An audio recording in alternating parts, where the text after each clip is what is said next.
Bayangkan kamu bangun tidur, buka HP, scroll TikTok, belanja di Temu, lalu chatting pakai aplikasi buatan Cina. Tanpa kamu sadari, hidupmu sudah masuk ke ekosistem digital Cina. Ini bukan lagi soal produk murah atau aplikasi lucu. Ini tentang dominasi diam-diam yang kini merambah seluruh dunia, termasuk Indonesia. Di balik layar, data kamu dikumpulkan, perilakumu dianalisis, dan perlahan kamu mulai bergantung. Tapi, apakah ini ancaman atau justru masa depan? Simak video ini dan temukan jawabannya. Ketika kita bicara soal Cina, kebanyakan orang hanya membayangkan pabrik raksasa, barang murah, atau tembok besar. Tapi kini, Cina bukan cuma pabrik dunia. Ia telah membangun ekosistem digital raksasa yang terintegrasi, mandiri, dan bahkan ekspansif, lebih dari sekadar untuk konsumsi dalam negeri. Lewat raksasa seperti Tencent, Alibaba, dan Baidu, Cina menciptakan dunia digitalnya sendiri. Bayangkan, di satu aplikasi WeChat saja, kamu bisa chatting, belanja, bayar tagihan, pesan taksi, bahkan daftar nikah. Semuanya terhubung dalam satu sistem yang terkontrol dan efisien. Dan yang menarik, mereka tidak puas hanya menguasai pasar lokal. Ekosistem ini perlahan merembes keluar, menyaingi Google, Amazon, bahkan Apple. Mereka ekspansi lewat aplikasi populer seperti TikTok, game seperti PUBG, dan e-commerce seperti Shein atau Temu. Apa yang sedang dibangun Cina bukan sekadar platform. Ini adalah sistem hidup digital, di mana pengaruh, kekuatan, dan kendali menjadi satu. Pertanyaannya, apakah kita siap hidup di dalamnya? Cina tak lagi mengandalkan kekuatan militer atau politik untuk memperluas pengaruhnya. Yang mereka gunakan kini jauh lebih halus dan jauh lebih efektif, soft power teknologi. Lewat aplikasi yang kamu pakai setiap hari, seperti TikTok, Cina sedang membentuk cara berpikir dan budaya generasi muda di seluruh dunia.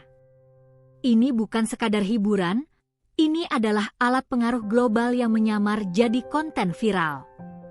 Bukan cuma itu, e-commerce seperti Shein dan Temu merusak harga pasar global dengan produk murah dan pengiriman cepat.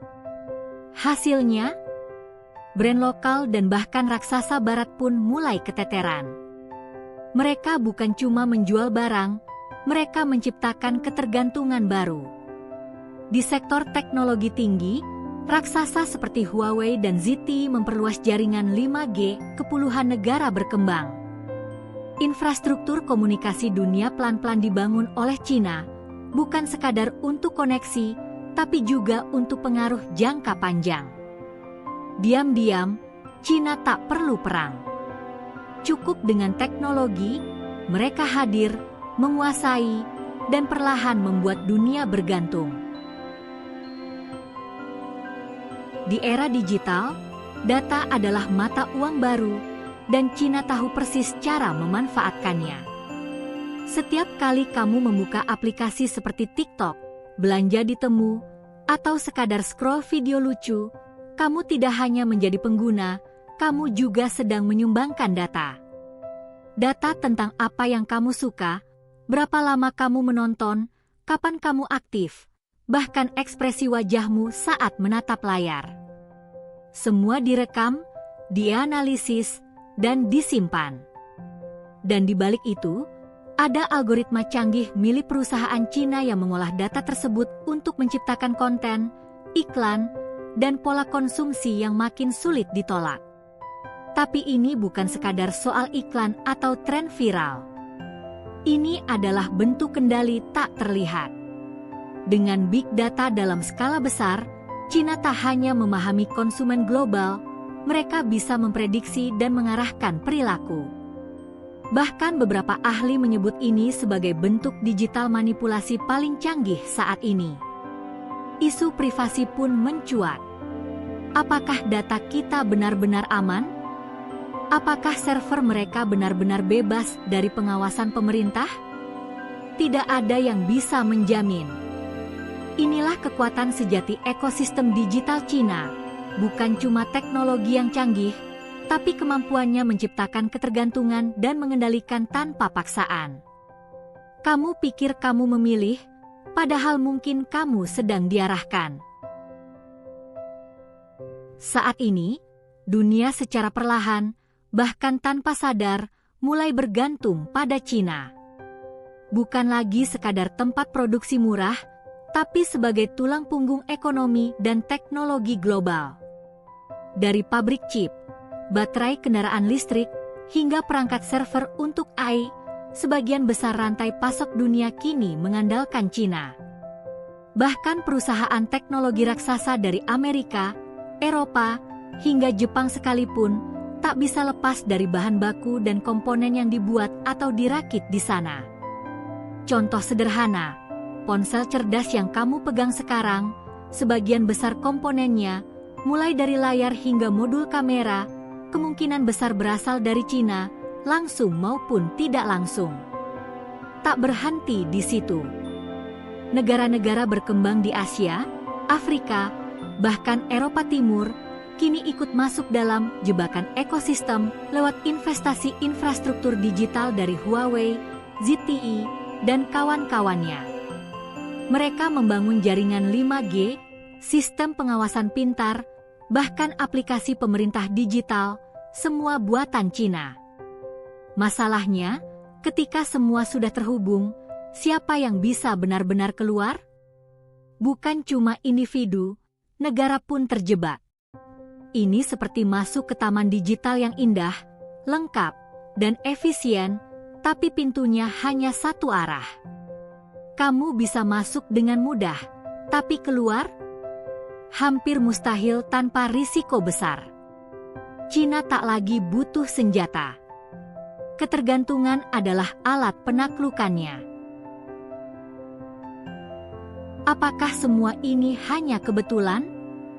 Atau justru bagian dari strategi besar yang terencana matang? Cina sejak lama punya visi jangka panjang lewat program ambisius bernama Made in China 2025. Targetnya sederhana tapi berani, menjadikan Cina sebagai pemimpin global dalam teknologi tinggi. Mulai dari AI, semikonduktor, sampai Internet of Things. Dan mereka tak hanya merencanakan, mereka mengeksekusi. Lalu muncul inisiatif Belt and Road versi digital, di mana Cina membangun infrastruktur internet, cloud server, dan jaringan telekomunikasi di puluhan negara. Dalam diam, mereka menciptakan jalan sutra digital yang menghubungkan dunia lewat jalur buatan sendiri. Hasilnya, dunia perlahan bergeser dari dominasi barat ke tatanan baru, ekosistem digital dengan aksen Mandarin. Dengan kekuatan ekonomi, teknologi, dan data yang dimiliki, Cina tak butuh invasi. Cukup dengan satu hal, konsistensi strategi. Sekarang pertanyaannya, apakah kita siap menghadapi dunia yang secara sistematis sedang dibentuk, bukan oleh kita, tapi oleh tangan-tangan halus dari negeri tirai bambu? Dunia digital kita kini tak bisa lepas dari bayang-bayang Cina. Dari aplikasi, data, hingga infrastruktur, semuanya perlahan dikuasai. Pertanyaannya, apakah ini kemajuan atau bentuk baru dari ketergantungan? Jika video ini membuka matamu, jangan lupa like, share, dan subscribe. Karena dunia berubah, dan kamu perlu tahu siapa yang memegang kendalinya.